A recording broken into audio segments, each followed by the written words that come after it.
Hello, everyone out there in the internet world. It's me, Michaela, the event coordinator for Sankofa Bookstore, and we're back today for another Happy Nappy storytelling. And today we are featuring Claudia Walker. She's going to be doing a read out loud of the ABCs of HBCUs and the ABCs of Black Wall Street. If you're excited, can I get some inaudible applause? Can I get some hands in the air? Good job. I know you're doing it out there. So before I bring her on, I'm going to tell you a little bit about her, and then we're going to play a short video that she has on her website. So parents, you can find it there if you want to watch it again. Claudia Walker is an Oakland-based author, speaker, and performer, and former principal whose work has been featured in the New York Times, Essence, and Vogue. As a proud second-generation HBCU graduate, her best-selling book series, The ABCs of HBCUs, was inspired by her undergraduate experience at Spelman College and as a student in the Atlanta University Center. After graduating from Spelman, Claudia moved to New York, where she helped structure, price, and execute multi-million dollar new issue debt securities for a major investment bank. Although she enjoyed working in finance, Claudia's first loves, writing and teaching, eventually drew her back to California. In the classroom, Claudia shares stories of life at Spelman and on Wall Street with her students. Yet more often than not, she realized that they'd never been exposed to black colleges or to the world of investing. These are her quotes. I want to be part of the solution. So I started taking my students to college fairs, hosting summer enrichment camps, and teaching financial literacy classes. But it wasn't enough. I wanted to impact more students, so I decided to launch my own publishing company, said Walker.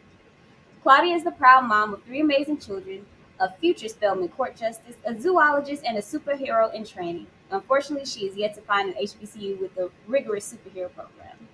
When she's not writing or teaching, the self-described Mary J. Blige superfan and cupcake connoisseur enjoys traveling with her family and knows that without God, none of her blessings would be possible. So, um, she's doing a great job here with closing the gap and getting information to our young people about HBCUs and also their history. And now I'm going to play the video that gives a little bit more detail on her books. And also, I just want to shout out Howard real quick since we're talking about HBCUs. I'm wearing my HU alum sweatshirt today just to rep. All right, here we go.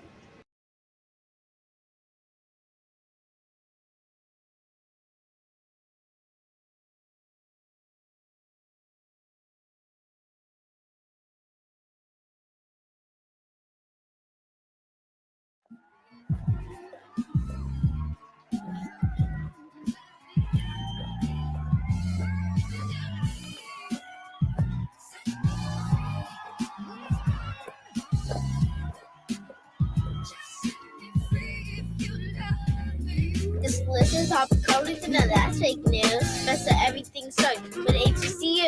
I be this, I be that. Yeah, it sounds so elegant, but my ancestors was banned, so to me it's irrelevant. Agent 37, year that changed the game.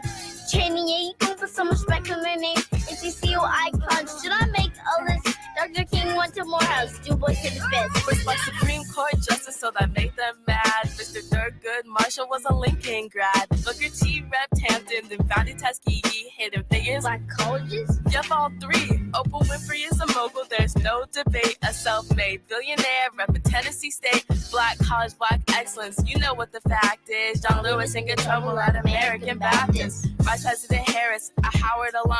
Alice Walker went to Spelman, and so did our mom. Then the Greensboro Four from Aggie Nation, stage is sitting, giving notice to segregation. That's great. Can you bring it into the 2000s? Guess who goes to Texas Southern? Meg the Stallion. Illustrious HBCUs with top black professors. Chadwick Boseman went to Howard. Wakanda forever. Shout out to Bowie, FAMU, Central UAPB, Bennett, Norfolk, Meharry, Wiley, Alcorn, Bennett, Southern and Lane, Grambling, Clapham, Coahoma, Payne, Prairie Langston, Selma, Nova Scotia, Stillman, Clark, Fort Valley for the culture, for the ones who paved the way. You're my mood forever. HBCUs matter. They're a national treasure. Shout out to our grandma's alma mater. Love you, Mumsy. Savannah State, you know. What's up, Jackson State? I love. Tougaloo. Can't forget about Morris Brown, Edward Waters, 1837. Xavier. What's up, Morgan State? Changing the game, y'all.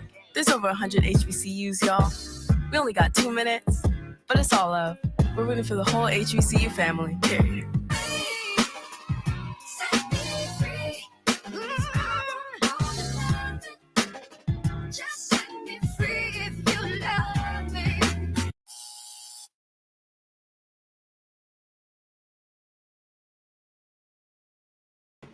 Wasn't that amazing? Can we get another round of applause for that? That was so cute. And I'm sure you learned about some schools that you never heard of. So now let's bring Miss Walker on. Hello there. Hi. How are you doing this morning? I am so excited. You got me hyped. Good. I'm happy about that. So before we start, can you tell me? I know we talked a little bit about it in your intro, but can you tell me why you started this series, the ABCs of HBCUs? Sure. So I graduated from Spelman. My mom graduated from Savannah State, and so I have an incredible love for HBCUs, but particularly because I live in California on the West Coast, we don't have access to HBCUs. So, if you live in DC or if you live, in the South, there are HBCUs in the area. So you're more, I think young people are more likely to know of an HBCU grad or even be able to go onto campus or go to a homecoming game. And so as a mom, it was really important for me to shift my children's perspective about what a great college looks like, right? Because they're in school with people who also don't know about HBCUs. And then as an educator, it was really important for me to make sure that my students knew about HBCUs. I'm a high school teacher, and I found out that many of my students had no idea what an HBCU was. They were only exposed to the colleges that are here in their surrounding area. And so it's interesting that we're talking today because after I get off of this reading, I'm going to the Black College Tour, which is here in Oakland today, and I'll be on a panel about why HBCUs are important. But as a teacher, I would take my students to the Black College Tour, and oftentimes it wasn't until junior or senior year that they even heard of schools like Howard or Xavier or Tuskegee. And sometimes it's a little too late then, right? Because they haven't, and their families haven't begun to really wrap their minds around what it means for their children to go to school 2,000 miles away, or how to financially prepare for their children to take that journey. And so I thought if I can prepare and expose young children as early as possible to the legacies of Black colleges, I think that might change their trajectory and their outlook on, what college can be like. Excellent. So that makes sense why the name is HBCU Prep School. You get Right. it early. Excellent. Exactly. Okay. So are you ready to read? I'm sure the children are out there anticipating. Of course I am. Okay, I'm going to share my screen. Okay. I'm going to.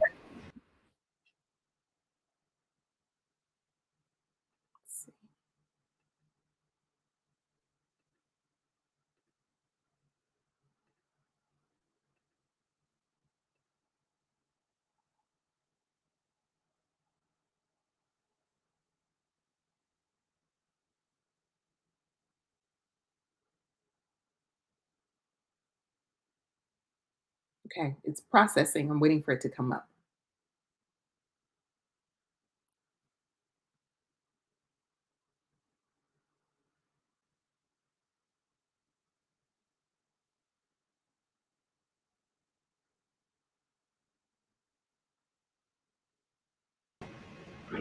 While we wait, can you tell us a little bit about your Spelman experience? Yeah. So Spelman was incredible. I chose Spelman because I went on a Black college tour, and that was during my senior year. And we visited Atlanta. We visited Spelman, Morehouse, Park Atlanta, and Morris Brown.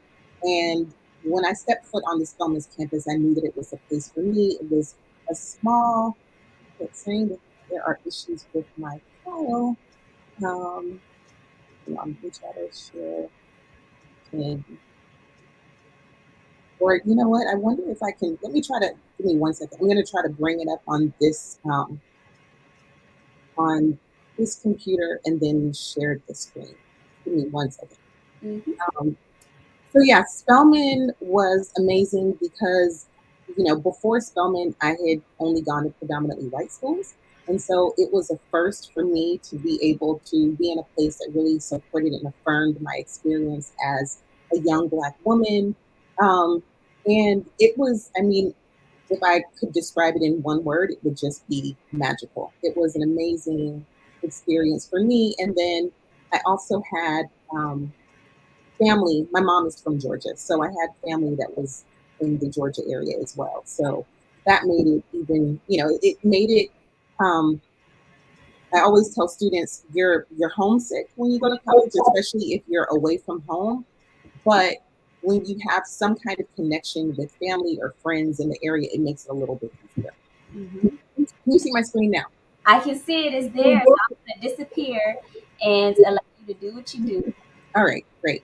Well, thank you. I am so excited to be sharing two of my books. This is actually going to be the first time that I do a reading of the ABCs of Black Wall Street, but I'm so excited to share the rich legacies of HBCUs and to shed some light on the amazing activists and leaders that created Black Wall Street, one of America's wealthiest Black communities.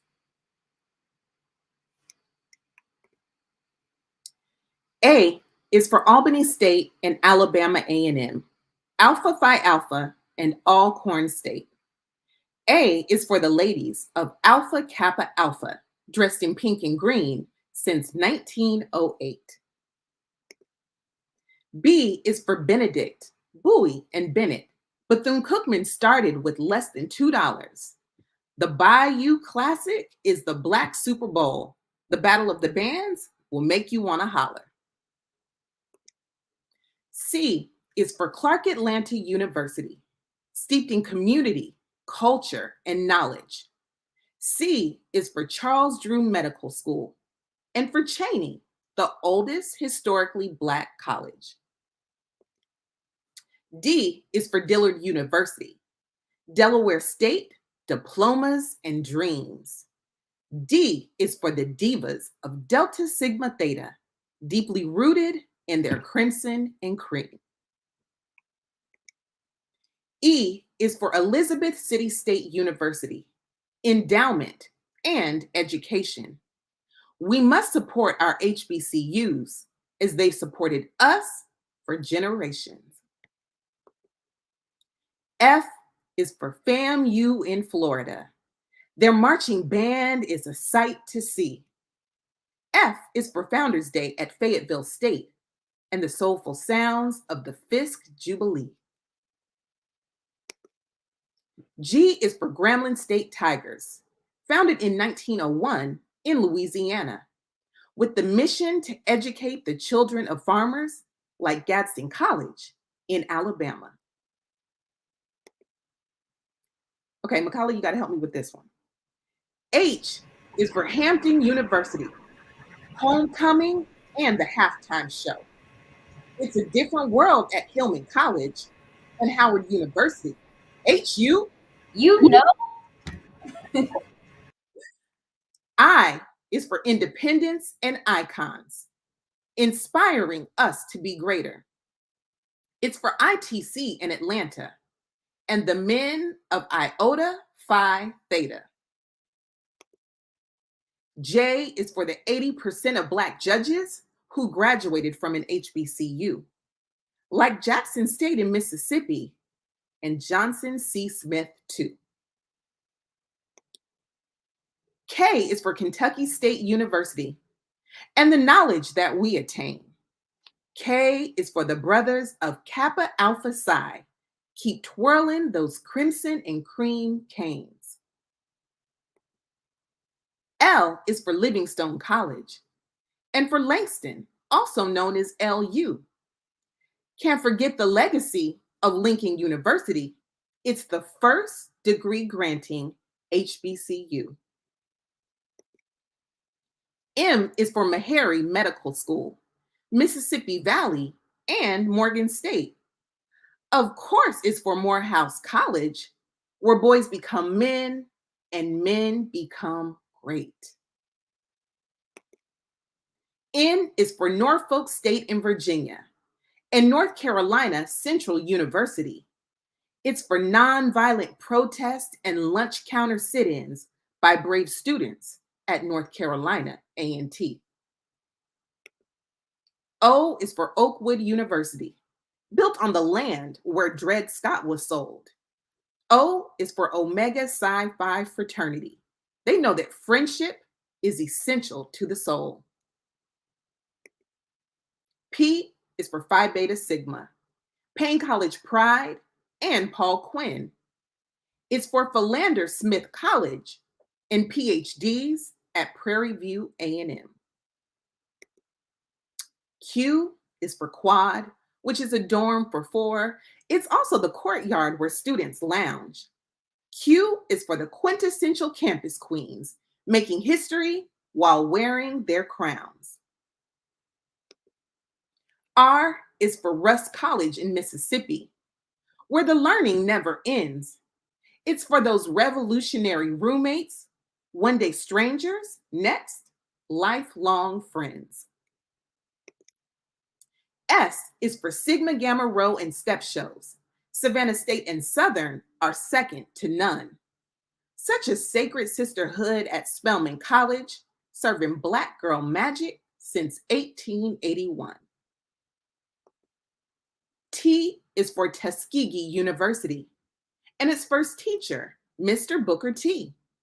Those trailblazing red-tailed Tuskegee Airmen, Texas Southern, and TSU in Tennessee.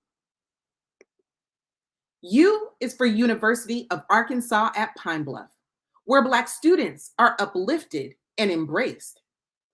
Support the United Negro College Fund because a mind is a terrible thing to waste. V is for valedictorians at Voorhees College, Virginia Union, and Virginia State. V is for the University of the Virgin Islands, the only HBCU outside of the United States. W is for Wilberforce University, known for its world-class educators. W is for Winston-Salem State University and Wiley College, home of the great debaters. X is for Xavier University, where students know their worth. Did you know it's the only HBCU affiliated with the Catholic Church? Y is for the students, young, gifted, and Black, yearning to make their ancestors proud. Future lawyers, scientists, and artists, history makers standing out in the crowd. Z is for the zenith of Black excellence, and for those who inspire us to be greater. Z is for Zora, her eyes watching God, and for her sorors of Zeta, Phi, Beta. There aren't enough letters to honor HBCUs created when reading while Black was a crime.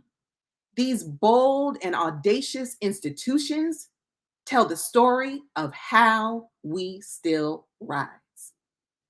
That is the ABCs of HBCUs.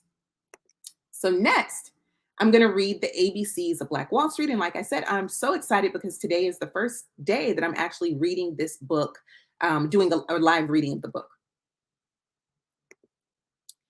A is for Andrew C. Jackson, an amazing doctor and accomplished physician. So astute that his patients cross color lines, and doctors still use his surgical inventions. B is for Booker T. Washington, the man who gave Black Wall Street its name. B is for Black families buying the block, building 600 businesses that rose to fame. C is for cooperative economics and Christian church choirs singing praises nonstop. C is for colas at Cherry's Ice Fountain and classic cuts at Calvert's Barbershop.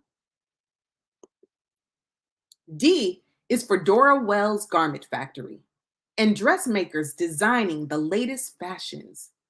D is for the doctors, dentists, and dreamers on Detroit Avenue in dazzling mansions. E is for equity, which means ownership, and entrepreneurs excelling like never before. E is for the endeavors of Elliot and Hooker, an exquisite emporium with fashions galore. F is for filmmaker Solomon Sir Jones, famous for documenting Black family life. Footage of festivals, football games, and friendship captured on 29 films in black and white. G is for gliding down Greenwood Avenue and for grandiose gatherings at the Gurley Hotel. O.W. Gurley galvanized the Black community and preached together, group economics can't fail. H is for attorney G.W. Hutchins. He was a hero and his reputation pristine. H is for Huff Cafe on Cincinnati and Archer. More than a cafe, it was the place to be seen.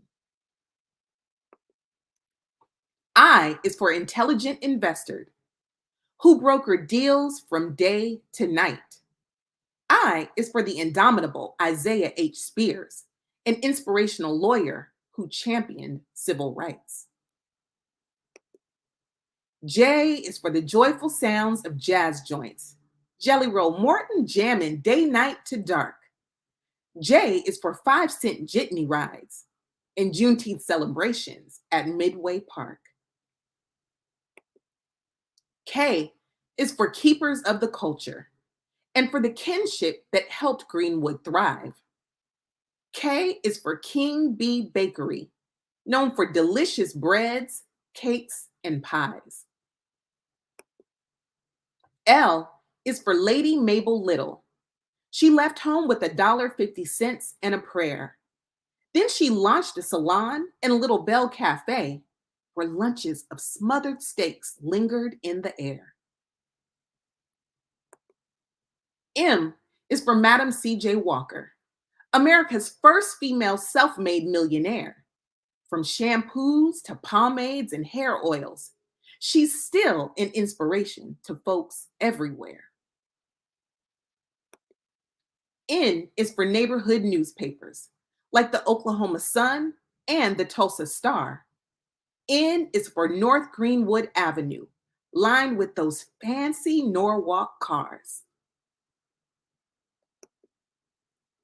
O is for opportunity and ownership. Oklahoma's oil wells were oozing Black ink.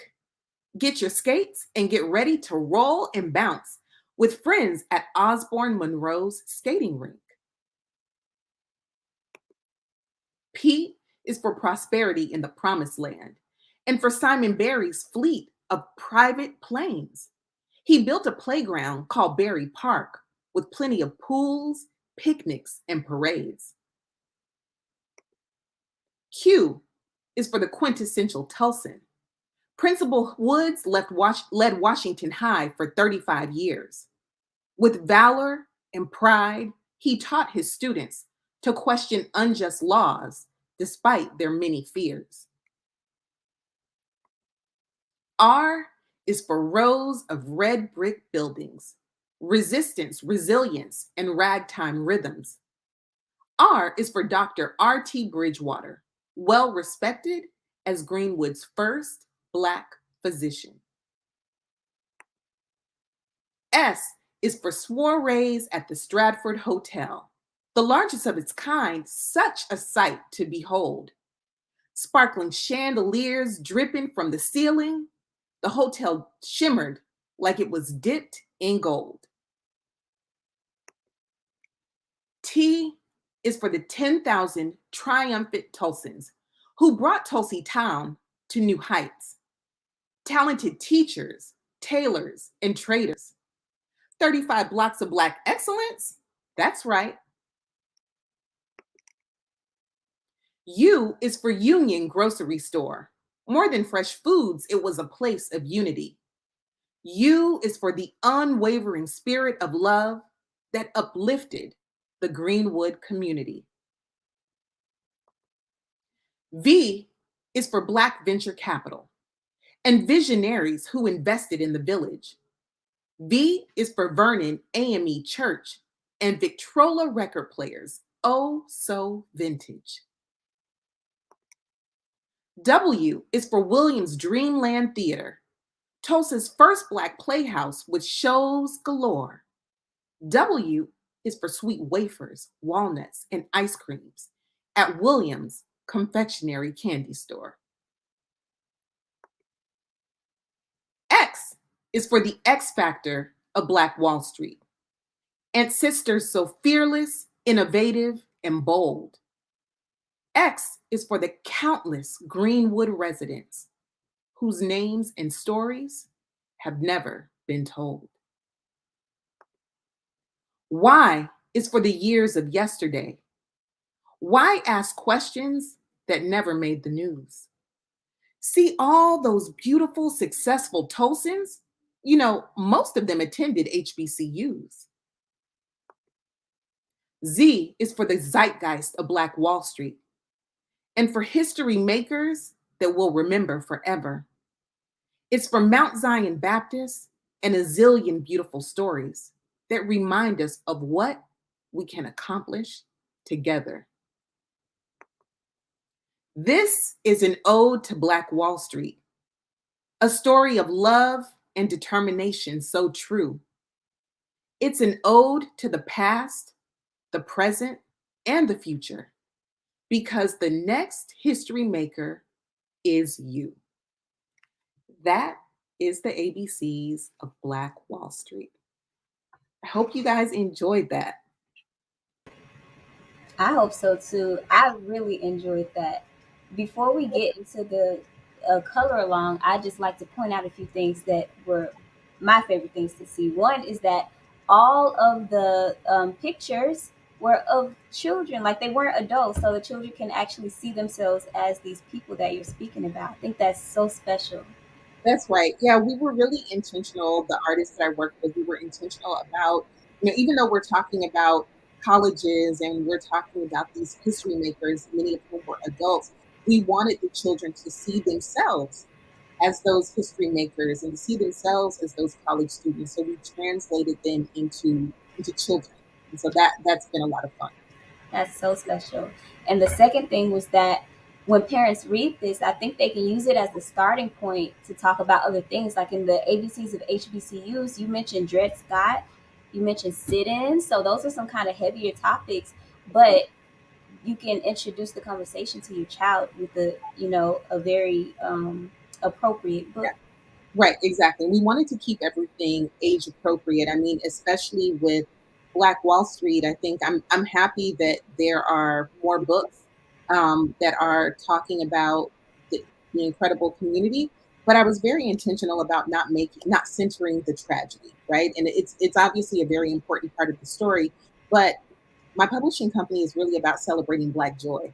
And so I always say that even removing the looting and all of the tragic things that happened, it was still a thriving, amazing community. So let's celebrate that. Let's talk about that. Let's center the Black story, right? Let's center the Black folks who created this amazing story instead of what oftentimes happens is we center these, white terrorists. And so that's not what my publishing company is about. So yes, we do, we sometimes bring up some things that can be a little heavy because it's an integral part of the story, but we want to make sure that it's age appropriate. And so you're right, parents can decide when it's appropriate to elaborate a bit on what happened. And because we have multiple products, we do delve a little further into stories with our, high school edition or middle school editions than we do with products that are intended for younger children.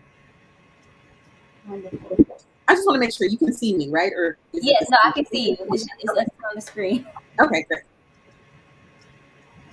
Okay, so are you ready for? Well, let me ask you all out there: are you ready for the color along? Do you have your crayons?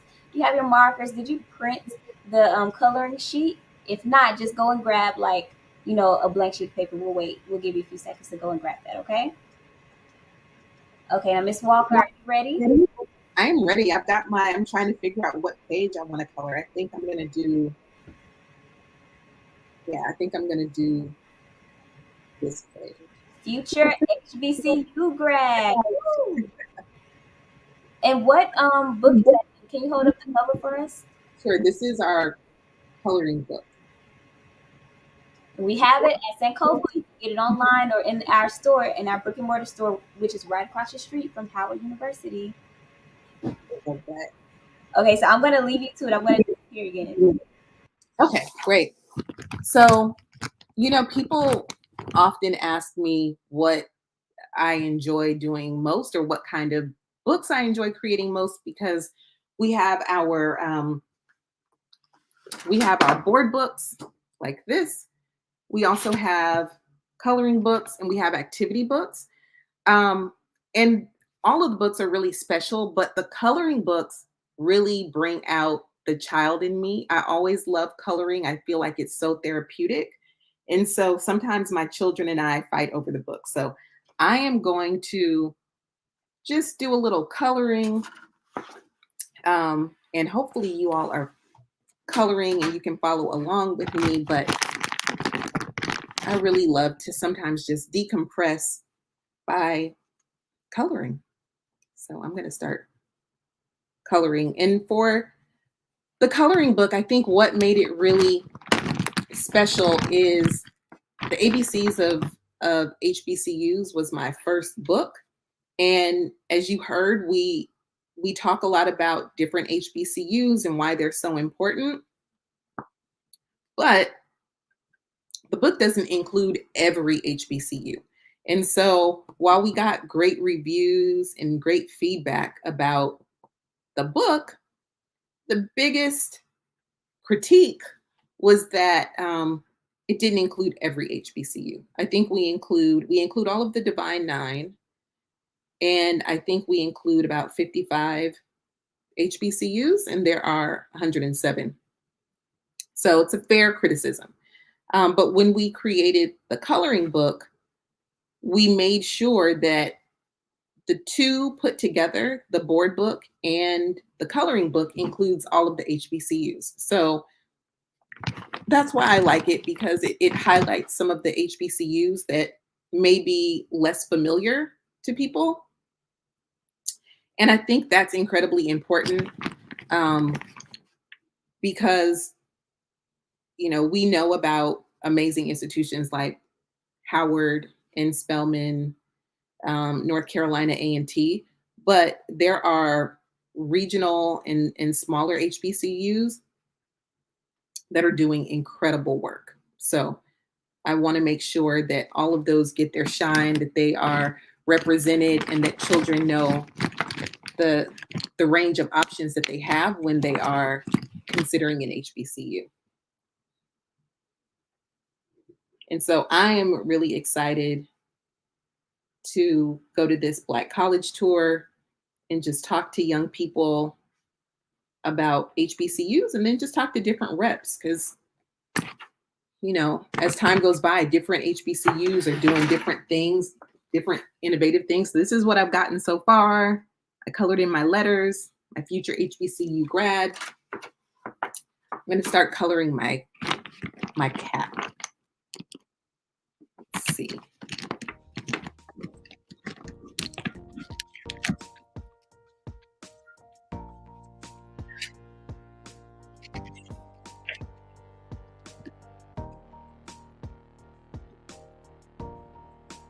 So even thinking about HBCUs and the type of work that they do, and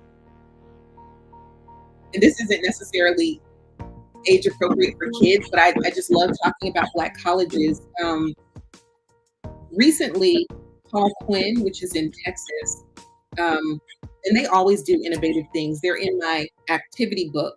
And in the activity book, we talk about how they transformed their football field into farm. And so the students there can learn about agriculture, they can learn about farming, they have a farmer's market where they sell organic products and, help the community and learn about, entrepreneurship. And so that's pretty creative and innovative. But more recently, they announced that if students have a certain GPA, I think it's a 3.0, they gave them about 300 students in the Texas area admission into Paul Quinn. And then they told them that based on their GPA, with their admission, they could bring along 2 people, 2 friends, or 2 family members. And the goal of that was to eradicate kind of intergenerational poverty. And they recognize that when students are first generation college students, which many HBCU students are, that sometimes the burden, they have this unnecessary burden of going to college, getting a degree, and then kind of uplifting their entire family out of poverty. But with this new initiative at Paul Quinn, they're able to bring along their mom, their brother, their best friend, so that they, one, have a built-in support system, but that they have other people in their family or in their community who are also in college. And so that's, to me, is one of the most amazing things that I've heard about. And so again, that's part of the reason why I want to make sure that I think that it's so important to highlight the work that HBCUs are doing, because that kind of stuff does not make the news. You don't hear about it. And so it really, as an HBCU advocate and as an HBCU grad, gives me so much joy and sense of pride. I did not know that. I heard about the farm. I didn't know about this initiative, and that's so important that your company exists and that you are doing what you're doing, because we need to know about these things. Yeah, it's amazing. And there was even, I was in a workshop a couple of months ago. I think it was the White House initiative on HBCUs. Get a little update. I colored in my hat. I'm going to get all the other features. But I was in a workshop, and there was a gentleman who was just talking about, I mean, the whole purpose of the video that you showed was really to dispel this notion that Ivy League schools or PWIs are more impactful, more prestigious than HBCUs. Because when we look at the list of top colleges that comes out, that's published every year, HBCUs are not, they're really way down on the list, if they're on the list at all.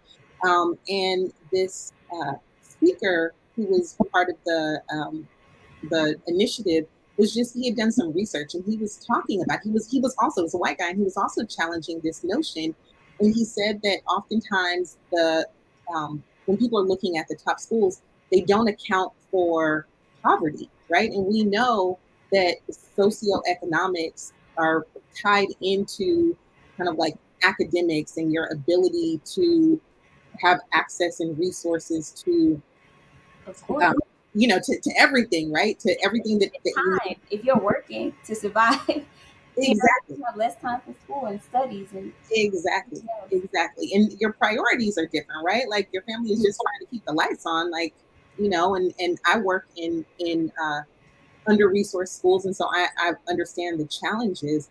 But he was just saying that he did a study, and he accounted for poverty, right? He looked at the socioeconomics of students, and he found that those Ivy Leagues, even though you look at their test scores, but they are admitting wealthy children, right? Who come from wealthy families who have access to all of these resources and tutoring and these elite schools.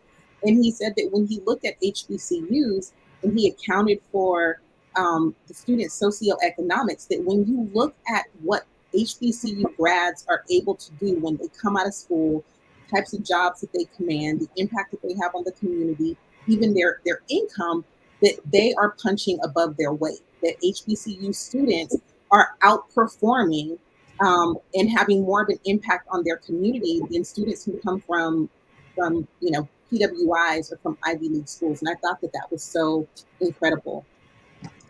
That is, I'm not surprised. No, exactly. No, not at all. I'd also like to give an update. I created my own oh, yes. coloring here. And I'm from Memphis, Tennessee, so I want to give a shout out to one of my HBCUs out there, Lemoyne College. They would have programs in the summer. My first time ever hearing about African American studies, which was my major in college, was at Lemoyne College. They had a summer program where we had to do a research project and present it. So I got my feet wet there at an HBCU. So How did you what's going on? how did you choose Howard? How did I choose? Okay, so I applied for all the HBCUs. There was some type of package where you can pay like $35 to apply to all of them. I don't know what drew me to Howard. I'm not sure at all. But I did apply, and we came to Howard in April for Accepted Students Day, my mom and I. And I just fell in love with the campus. They told us, I'm not sure if you're familiar with the African Burial Grounds in New York City. No. Oh, yes. Is it on Wall Street? Like I think that it's in the financial district area. It is a building. That's where Yes. they Right. ancestors. So during that the acceptance student day, they told us about the anthropology department and their role in helping to do all the anthropological work around the bones that were dug up. Placing them uh, in their respective uh, origins, like finding out where they came from, what were they doing, just humanizing them. And I really appreciated that, and I appreciated the campus. So I just kind of fell in love with Howard when I got there, and I decided that's where I wanted to go. I love it. We were looking last night on, I think on Instagram or TikTok, and they were showing like a midnight, just an impromptu midnight kind of party at Howard, and my daughter was like, "I think that may be the place for me." How old is your daughter? She's 13. Okay, yeah. I'm sure that'll feel that's funny. Yeah, she was like, "Ooh, that's amazing." The other thing that I really loved about Howard, I still love it, is the library. It's really old, smells old. It still has the old school elevator, the kind that has the vents that Really? Yes, I don't know if they still use it, but is it still operable? Yes, we use it to go up and down the stacks. If you don't feel like taking the stairs. That is amazing. Yeah, I just feel like on a Black college campus, you are keenly aware that you are like, it's like you're stepping back in time, but you're also in the present, and you thinking about the future, right? Like all the ways that people are going to impact the future of the world. And it's just a surreal, humbling experience. It's all the things. Like I would sit, there's a poet, it's pretty well known, named E. Ethelbert Miller. And I would go to his office, and he'd be like, I had such and such sitting in this chair, like someone amazing. I can't think of who right now, but someone amazing who you would probably just melt if you met them in person. Right. Just realizing you're walking the same halls as these people. And like Zora Neale Hurston, who is in your book. Yeah, Morrison. Yep, absolutely. Yeah, it is. And I say that I was an English major, and I had always planned to go to law school. And at Spelman, the head of the English department just sent me an application to the summer program on Wall Street. And it was so it was a month on Wall Street in the summer, and then a month at Dartmouth doing like a business program. And I applied only because I kind of heard of Wall Street, but I didn't know anybody who worked on Wall Street, and didn't feel like I was really prepared or could compete as an English major. And the head of the department was like, "No, you're going to apply. You can do it." And I applied because I really wanted to go to New York. Like that was the draw for me. I was like, "Oh, can I get this free trip to New York? I mean, what's the worst that could happen?" And I absolutely fell in love, not only with New York City, but with finance, and ended up getting a full-time job once I graduated. But I always say that literally when I was at Dartmouth and we were all preparing to go onto Wall Street, I had people from PWIs that were like, because they had this program selected 2 students from Spelman, 2 from Howard, and 2 from Morehouse. Wall Street was really trying to diversify at the time, all the time. And people were kind of looking at us like, how are you, like we were going to one of the top investment banks, and most of the students in the program were, Dartmouth students or Harvard students hadn't even gotten job offers. And so they were kind of looking at us like, how all the Black people end up with, this opportunity. And I remember one student telling me I would sell my soul. Yeah, he was like, I would sell my soul for the position that you're in. And I was saying, it's not really that serious.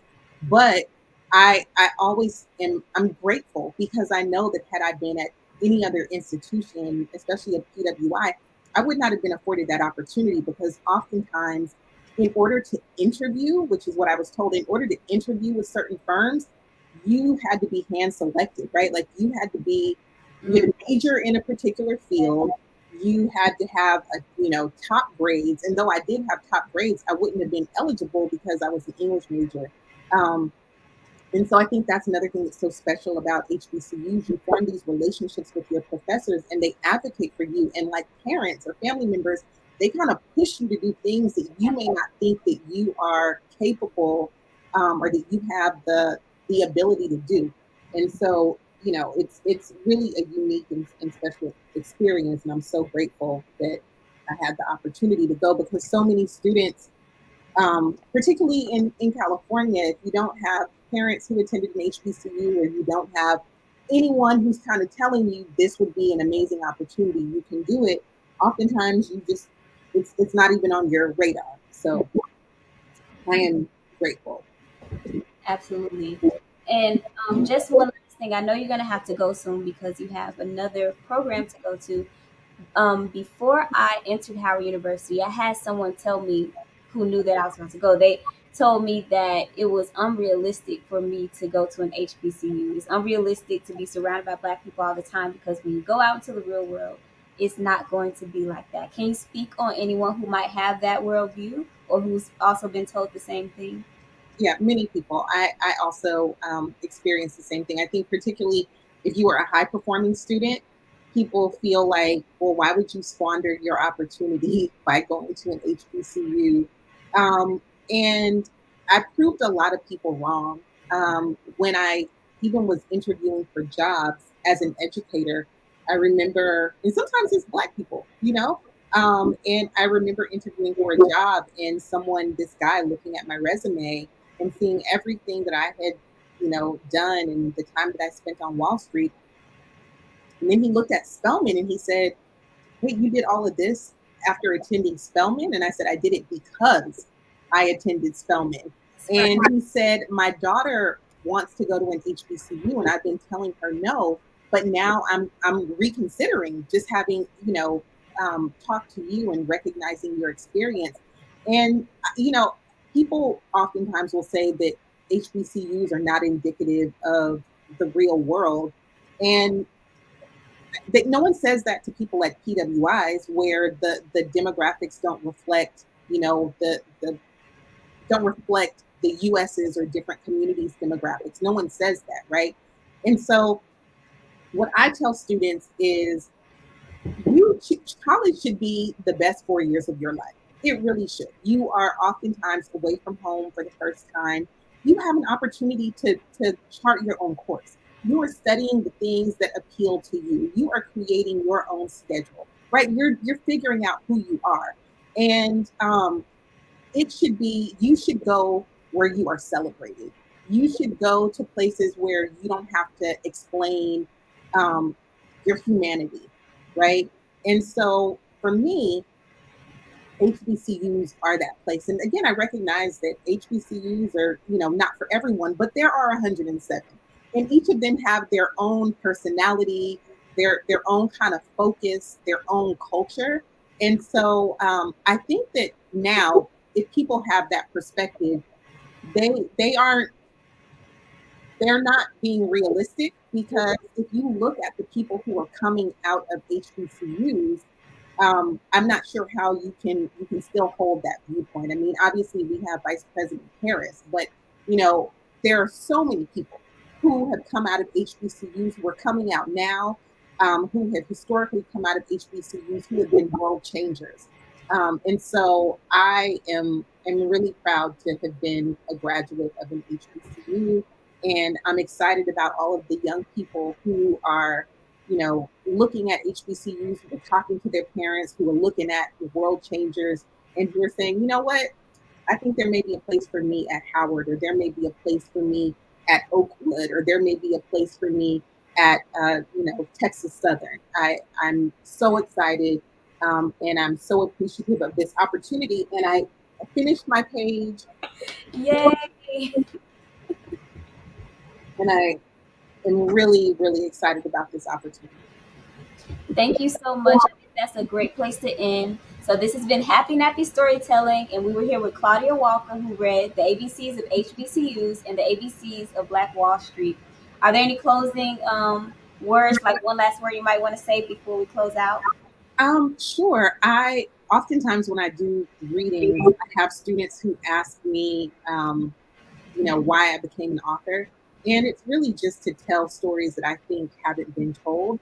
And I think sometimes young people look at adults and think that it can only be adults who are authors. And I just want to speak to the young people who are here, who may be watching this in the future. Um, if you have a story that you want to tell, whether it's about this fantasy world that you created or even about what you did yesterday, write down the story. You take a piece of paper and pencil and write it down. You can type it, you can tell it to a parent or a teacher. And I'm sure there are some artists here as well. So, if you bring home work from school or you love art class, just know that your art, the work that you do, has the ability to really impact the world, that we as adults want to hear from you and we get to see the world through your eyes. So I am just super excited about all of the amazing things that young people are doing and the way that they are shaping the world and making it better for all of us who live here. Thank you so much. All right, Mrs. Walker, I hope you have a great afternoon, a great rest of your day. And thank you so much for joining us today. Thank you for having me. This has been so much fun. All right. Ta-ta to everyone out there. I hope you finished coloring your pages. And don't forget, if you're looking for the coloring book, if you're looking for the cardstock book, you can purchase it at sankofa.com or at our brick and mortar store, 2714 Georgia Avenue Northwest. Goodbye, everybody.